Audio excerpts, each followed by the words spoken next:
El 25 de mayo de 1810, frente a una creciente agitación popular, el Cabildo de Buenos Aires rompió con la tradicional estructura del Virreinato del Río de la Plata, conformando una junta de gobierno compuesta, mayoritariamente, por criollos. De esa manera, desde Buenos Aires, se daba paso a un complejo proceso revolucionario que, sin solución de continuidad, enfrentaría a los ejércitos de la patria con los de la España peninsular.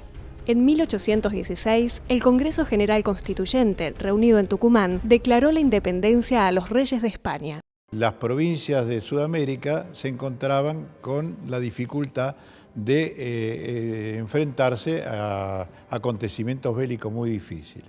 Montevideo, sitiado por los ejércitos del general José Rondó desde 1811 hasta 1814, continuaba en poder realista, quienes en posesión de la isla Martín García y con la única escuadra naval operativa, controlaban el Río de la Plata, su proyección marítima y los accesos a los ríos Uruguay y Paraná. Después de la creación de la primera junta, los oficiales de Marina que estaban en Buenos Aires fueron llamados al apostadero naval de Montevideo, que era la madre, la sede central de la Marina Española, ¿no? En la prioridad no aparecía como más indispensable la Marina hasta que fue indispensable tomar Montevideo. Y entonces recién se piensa nuevamente en constituir una Marina más o menos aceptable con el fin de ir a luchar contra los buques del apostadero de Montevideo. En este marco surgió la figura de Guillermo Brown, un marino de origen irlandés, quien, convocado por el gobierno criollo, logró organizar una escuadra, ocupó Martín García y venció a las fuerzas navales realistas en el Río de la Plata. De esta forma, y tras lograr el control de sus aguas, bloqueó la plaza realista de Montevideo, contribuyendo a forzar su capitulación. Brown fue el que dio, ¿no?, mayores garantías para poder comandar esa primera escuadra que se iba a generar, esa pequeña marina que había que sacar de la nada. La posición, ¿no es cierto?, geográfica de la isla Martín García era de notable importancia, porque era como una especie de puerta de la navegación fluvial de los dos grandes ríos, del Paraná y del Uruguay, ¿no es cierto?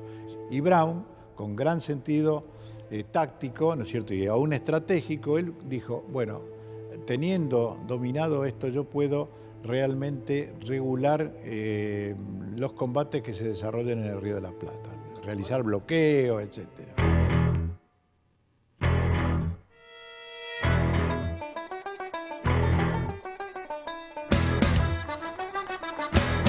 Brown, a bordo de la fragata Hércules, dirige un ataque contra la flota realista, apostada en la isla Martín García.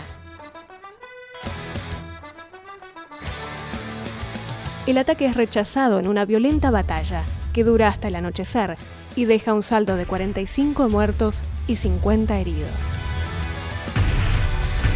La fragata Hércules lleva la peor parte. Con 85 impactos de cañón en el casco, logra zafar de una varadura a la mañana siguiente, navegando a una vela y aprovechando la marea. 12 de marzo. La flota patriota se reagrupa en la costa de Buenos Aires a reparar las embarcaciones.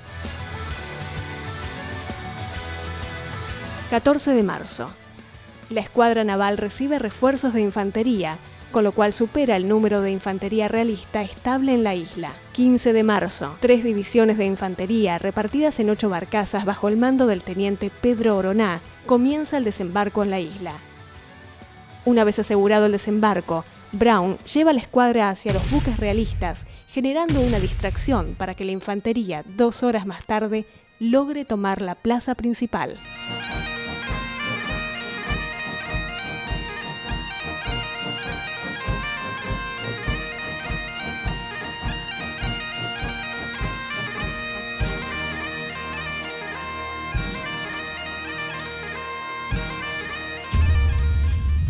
Entonces, cuando Brown da ese golpe, digamos, fluvial tan importante, como que habilita que el ejército sitiador terrestre, ¿verdad?, primero al mando de Rondó y después de Alvear, logre, ¿no es cierto?, cerrar el círculo definitivamente. Y fíjese, hay una carta de un español comerciante a su hijo que está en España que le dice: mientras tengamos el río libre estaremos gordos y llenos.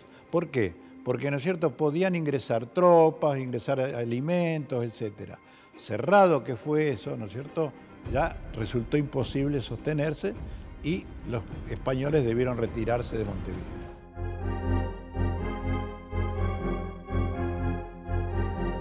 Ganado el combate de Martín García y con una flota creciente en poderío y eficacia, Brown decide establecer un bloqueo a Montevideo, zarpando con 9 naves patrias desde Buenos Aires el 14 de abril de 1814.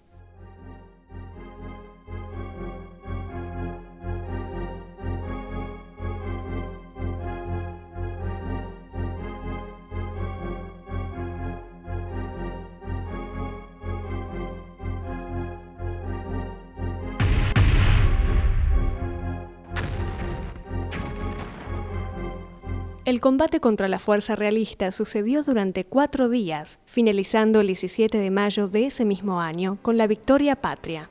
Más tarde sería considerada por San Martín como lo más importante hecho por la Revolución Americana hasta el momento. Por su trascendencia en la historia en nuestro país, el 17 de mayo fue declarado como el Día de la Armada Argentina. Luego del combate de Montevideo, el poder naval se proyectó hacia las operaciones corsarias, hostigando el tráfico mercante español. Estas acciones apoyaban el Plan de San Martín y difundían las ideas revolucionarias por las costas del Pacífico. La patente del corso era un documento oficial que un soberano otorgaba y autorizaba a la persona que la poseía a emprender campañas navales para perseguir a piratas o embarcaciones enemigas. Entre 1815 y 1816, la nación brindó patentes que permitían a quienes las poseían atacar a barcos españoles con el fin de entorpecer su comercio. De esta manera, el propietario de esos documentos se convertía en parte de la marina del país.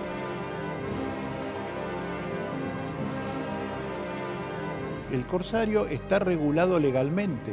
El corsario responde a un país, ¿no es cierto? Los porcentajes de las presas que va a recibir el corsario, sus hombres, pero el país también. Y en realidad, más que obtener recursos económicos, que también es importante, lo que se hace es con una finalidad militar. No teniendo una escuadra, el corsario está dando golpes permanentemente al enemigo donde menos lo espera, ¿verdad? Y de esa manera permite que la situación del enemigo se debilite. En octubre de 1815, Brown, al mando de la fragata Hércules, y Bullard, al mando del Halcón, emprendieron una campaña de corso que finalizó años después. En este periodo apresaron buques españoles, bloquearon puertos e impidieron tráfico de esclavos, llevando consigo el mensaje libertador de la independencia. Bullard, en la fragata La Argentina, partió del puerto de Buenos Aires el 9 de julio de 1817. En una travesía que duró 2 años, Bullard circunnavegó el mundo, atravesando el Atlántico, el Índico y el Pacífico, obteniendo por parte de Hawái, un país no hispanoamericano, el primer reconocimiento de la independencia nacional, finalizando su viaje en el puerto de Valparaíso el 12 de julio de 1819. El dominio naval era concurrente con la posibilidad de que San Martín cruzase Chile y libertase Chile y también Perú. La acción de Bullard en su periplo, ¿no es cierto?, por los países de Centroamérica, tuvo una influencia muy grande. Piense usted que buena parte de las naciones de Centroamérica tienen el pabellón de los colores del pabellón argentino, porque veían en la fragata que peleaba, ¿no es cierto?, constantemente contra los españoles, una especie de símbolo de la libertad. Desde el momento en que se produce la Revolución de Mayo se da un papel extraordinario a la palabra impresa. Esto se tradujo también en una serie de impresos, etcétera, que circularon en Buenos Aires y en distintos ámbitos, ¿no?, del Virreinato del Río de la Plata. Cuando parten, ¿no?, los buques corsarios, llevan metralla, balas encadenadas, pólvora y sables de abordaje y todo lo que necesitan, y agua y demás, pero también llevan una carga muy importante, que son una serie de impresos y que anunciaban, ¿no es cierto?, la palabra de la revolución y de la independencia, ¿verdad?